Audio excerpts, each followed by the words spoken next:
Ready or not, summer is here. Whether your kids are already out of school for the summer or whether yours are getting out in the next week or two, it is time to start thinking about summer.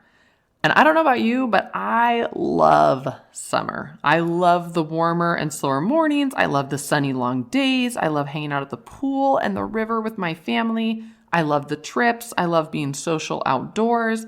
I love most everything that comes with the summer months. I loved summer as a kid, and I love enjoying summer with my kids. So it's really important to me to make the most of summers, not only for myself, but also for my family.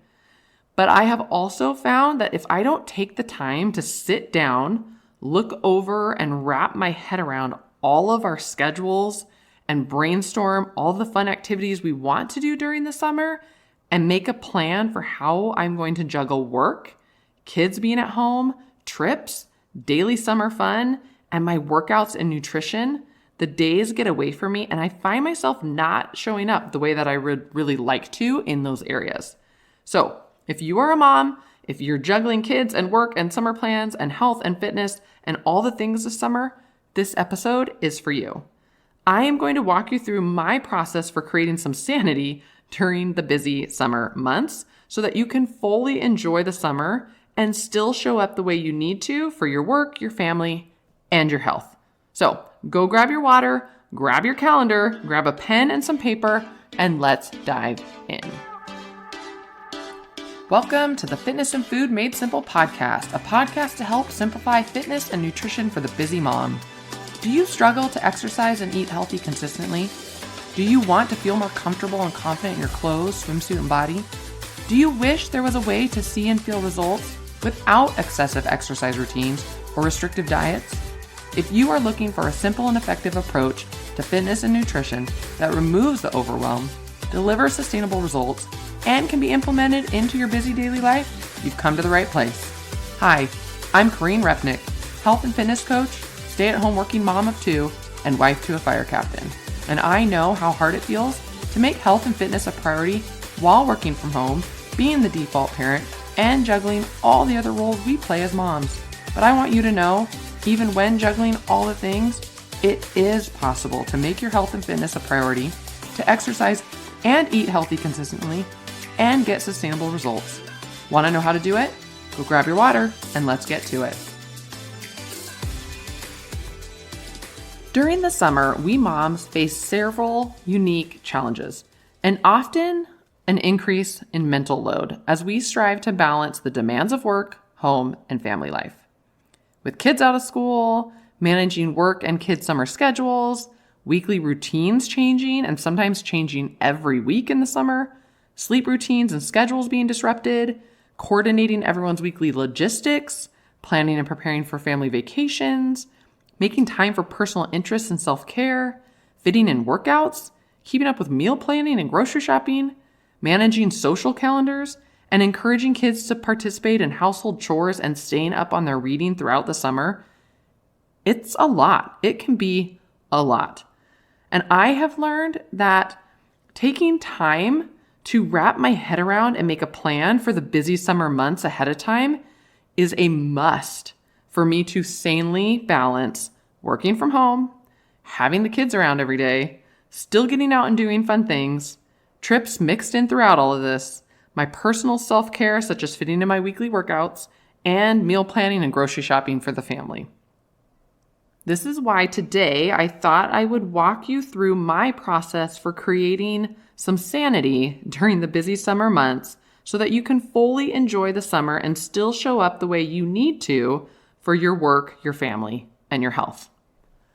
But before I walk you through my summer planning process, I want to remind you of a few things. This is my process. I am sharing it to help you and guide you, but I hope after you go through it with me, you take creative licensing and adjust and make the process your own in a way that works best for you and your family, whatever that needs to look like for you. When going through this planning process, you'll see that it's important to have some things set in stone on your calendar, such as work schedules, trips, kids' camps, Basically anything that has a set date or time. Now, because families are different, I also want you to note that if your family needs structure and a set schedule to be successful during the summer, then you will want to schedule everything out.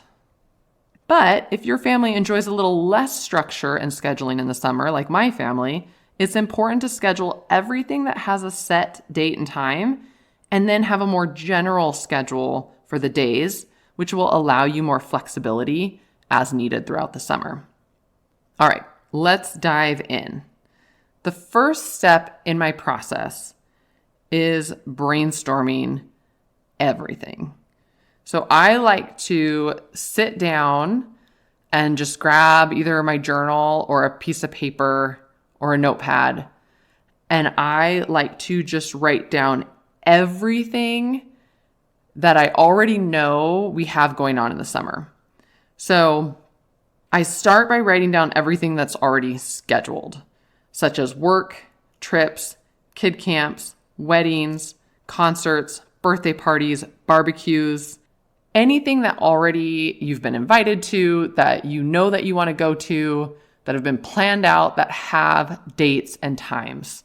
And in this process, at this point in the process, if you already have it on your calendar, like if all that stuff's already on your calendar, you don't have to repeat that, so you don't have to brainstorm. But if you haven't yet put your summer schedule and calendar together, then I like to just write it down, and I don't even put the dates on. I'm like, oh yeah, we have this. Like these are all the things that I know are coming. And I just like to brain dump it and just get it out of my head so it's on the paper, and then we'll put it on the calendar later. But if you already have it on your calendar, go ahead and just skip that step and move on to the next one. The next thing that I brainstorm and write down everything that is important to me for self-care in the summer.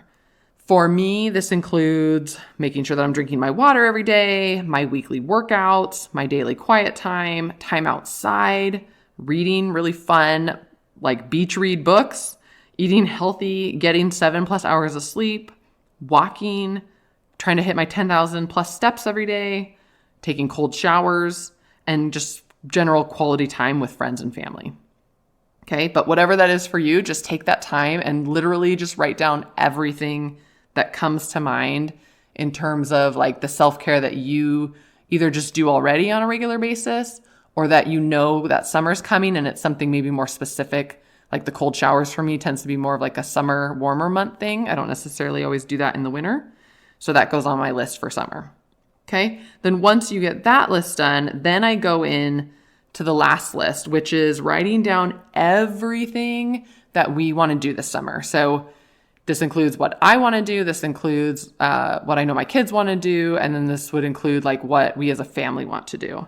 So I make a summer fun list, basically. It's a list with all the activities that make summer for me and my family, right? So it's like, what are those things that you know that you like to do and want to do that's going to make you feel like you had a really fun, successful summer?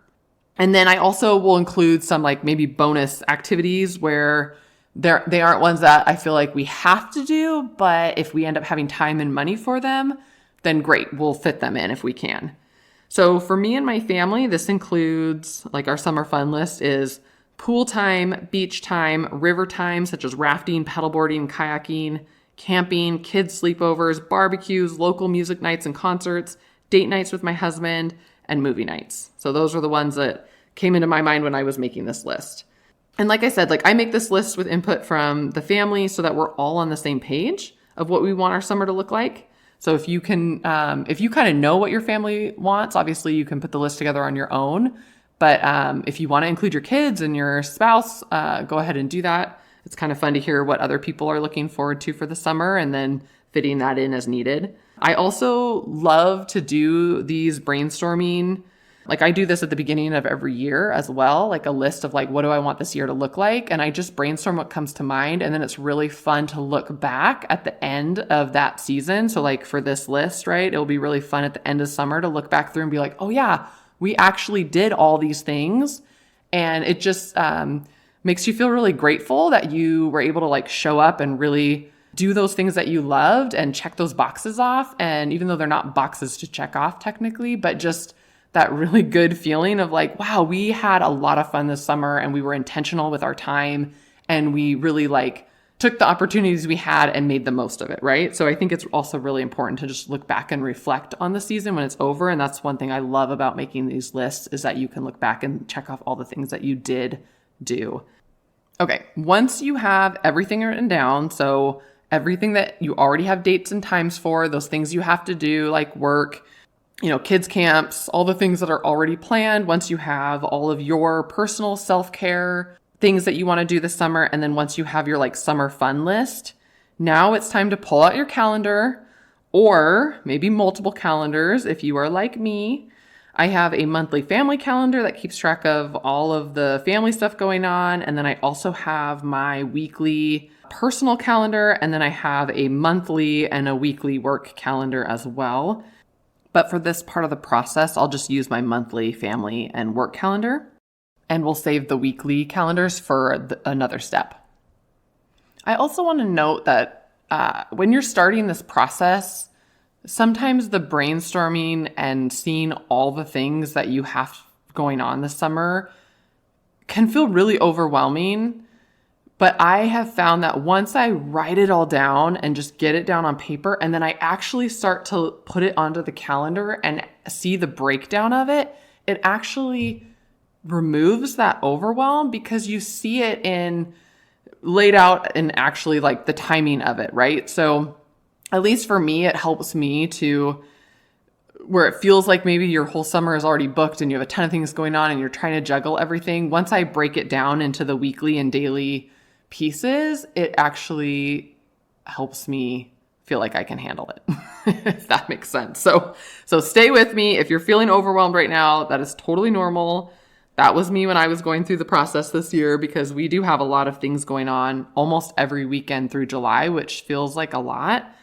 And I was like really wondering how I was going to be fitting work in through everything. But then once I actually wrote it down, I was like, oh, I have plenty of days where we're going to be around and I can get work done and still do all those other things that we want to do this summer. So stick with me through the process. We'll get there. Okay. If you have your calendars in front of you, I want you to now just start working your way through the different brainstorm lists in the same order we did them in, right? So if you don't already have everything that is scheduled, everything that has a date and time, if you don't already have it on your calendar, go through and do that now. So on a big like monthly calendar, go through and write down all those things that are already planned out and scheduled. Work, trips, kids camps, weddings, concerts, birthday parties, barbecues. Those were the things that I had on my list. I think it's really important at this step in the process also, if you got invited to things or there's certain activities that have a date and time and you're putting them on your calendar, I think it's also really important to note if some of them are optional or ones that you can make a final decision closer to time. Right? The summer can get busy and it can get away from us. And sometimes we get to a point where we just feel like maybe we need more downtime if it isn't a summer already full of downtime. And so it's nice to be able to see something on the calendar and go, oh, we don't actually have to go to that. So you know what? Like we're tired. Let's take that event off and not do it. It's nice to have that flexibility and that option. So if there's certain things that are scheduled on your calendar that are more of an optional or wait till later, make note of that on your calendar. Now, if you have a flexible work schedule like I do, where you set your own hours every week, it's important you get all your non-flexible scheduled trips and events on the calendar first so that you can see what days you have left. And so then you know on those days how you're going to structure your work schedule. Obviously, right, if you have a shift schedule or a 9 to 5, like this will obviously either be on the calendar, especially if it's a shift schedule, or if it's 9 to 5, it's just an obvious that you're working 9 to 5, right? So that probably doesn't even have to be put on the calendar. But if you have a more flexible work schedule, or you work from home or part-time, definitely you want to look at the calendar after putting all the scheduled things in, and then you want to figure out where your work blocks are going to go and where that's going to make most sense during the summer months for you and your family. Now, when you're getting to the self-care items and your summer fun items. This can be done a couple different ways. You can either just hold on to these lists, and every week, the week before, you like that weekend or on the Monday first thing in the morning or whatever works with your schedule, you pull out those lists, you look at your weekly calendar for that week, and you schedule everything in. That's one way to do it, right? So you would, for example, you'd look at one week, let's say you're leaving town on Friday, you want to get 3 workouts in, you would look at the calendar, see where your work blocks are, anything else that was maybe scheduled for that week, and then you would say, okay, I'm going to fit my 3 workouts, let's say Monday, Tuesday, and Thursday. Okay, then you would go into whatever other summer fun activities that you'd want to put in that week as well. So again, whether you plan those specifically, some families like to be really specific and say, we're doing this on this day and we're doing this on this day. Whereas we like to be, unless we're doing like swim lessons or something like that comes up later. But again, those are scheduled. But I like to be more like, this is our fun block. So whatever that is for the day, whether that's the pool or the beach or we get out on the river, this is that chunk of time that we have to do that. And I'll just put that chunk on the calendar. So again, that is up to you and how you and your family works best and what works best with your schedule. But that would be one option, is to just every week sit down and do that, which I do that throughout the summer because I always like to review my week and then plan for the next week because things change and shift. And I'm always trying to stay focused on my workouts and grocery planning and meal planning and like making sure I have time for that and I can fit it in so it doesn't stress me out. If I don't plan those things, I get overwhelmed and then they don't either happen or I just feel more overwhelmed about what we're going to eat for dinner and all the things. So I always find that having a plan is the best option for me, but I like to do it the week ahead of time, just knowing that every week is different and changes, and to have that flexibility versus like trying to plan it out a whole month ahead and then knowing that things could change and having to change it later anyway. The other option is literally scheduling everything throughout the whole month. So if that feels good to you and that's how your family operates, then go ahead and take the time to do that. I think that's great. If you know like exactly what days you want to go do some activity like the zoo or the aquarium, or you want to just have a chill beach day, or whether you have access to a pool, or like, again, whatever, you're going to know what those activities are for you and your family and the timing. And maybe for you, that's on the weekends because you work during the week, or it's in the evenings and you want to schedule those in, go for it. I think it's great. When you have a plan and you know what you're doing and you know what expectations are, that can be really helpful for a lot of people and for the family as a whole. So take the time to do that. And it's important to remember that while some of the self-care activities need to be scheduled, like your workouts, well, unless you're somebody who can just wing your workouts and get it done. But I know for most people, if we don't schedule them and have a plan, we don't actually show up for them. So I guess, again, it depends on who you are. But I know for me, I need to have them in my schedule. I need to know what time I'm showing up for them. Otherwise, it's too easy to keep putting it off throughout the day.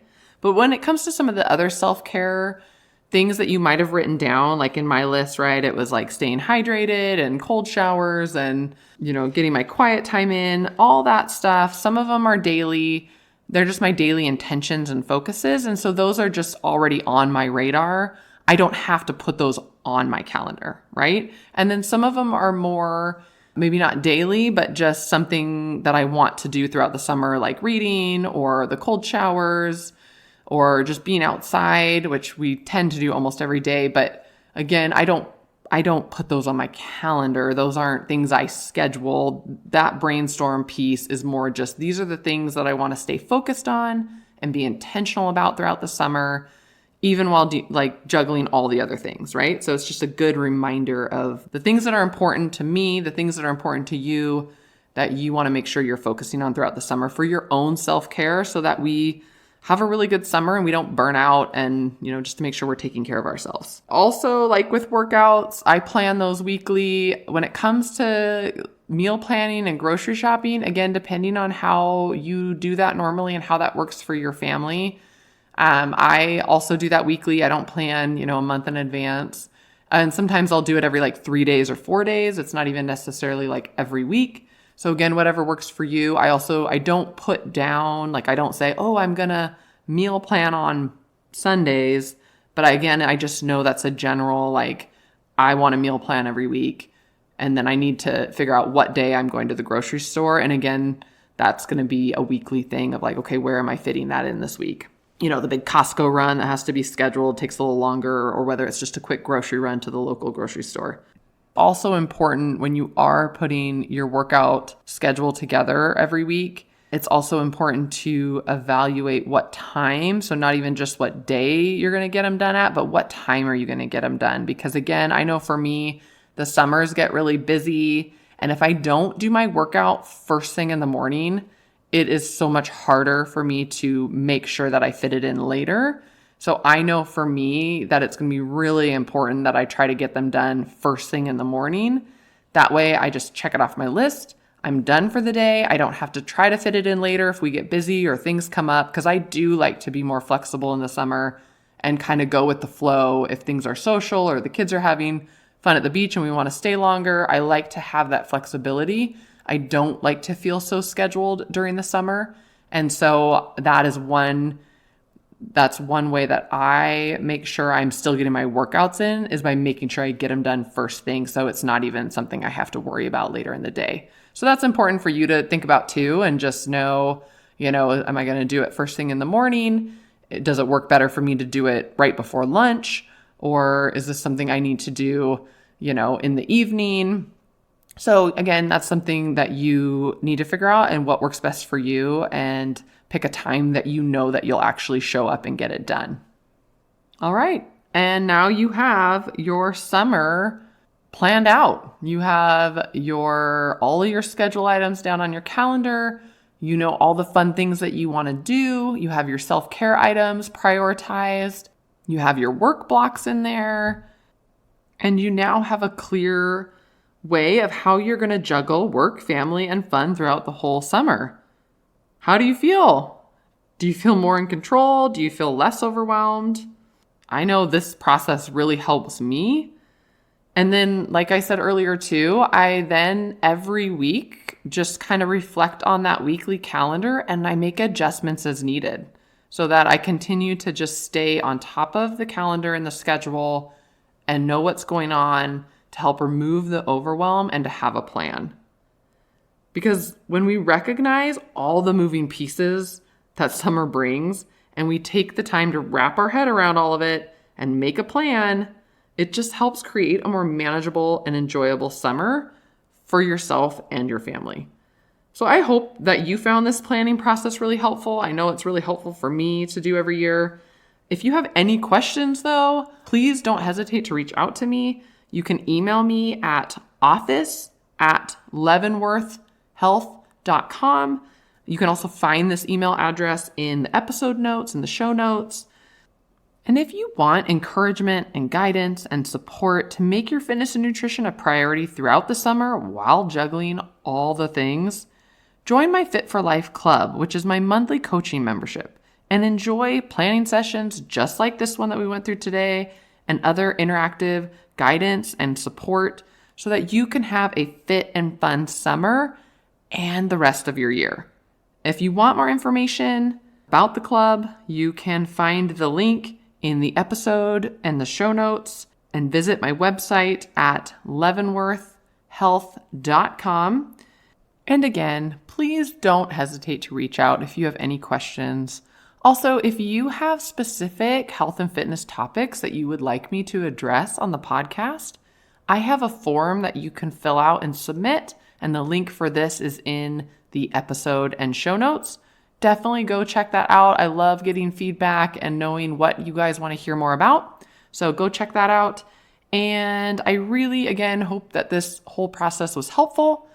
Thank you so much for listening, and I hope to see you soon in my Fit for Life Club. Thank you so much for listening. If you enjoyed this episode, learned something new, or feel encouraged to take action on your fitness and nutrition journey, please subscribe to the show to receive my weekly episodes, and leave a 5-star review so other moms can find and benefit from my show too. And if you know other moms or women who might enjoy this specific episode, please share it with them. so more women can learn to simplify fitness and nutrition for sustainable results while juggling all the things. Now, if you are ready to make your fitness and nutrition a priority and want my coaching support so you know exactly what to do and how to get sustainable results, you can visit my website at leavenworthhealth.com or click on the links in the episode or show description for free resources, access to my Facebook group, and to learn more about and sign up for my fitness and nutrition coaching programs. Thanks again, and enjoy your day.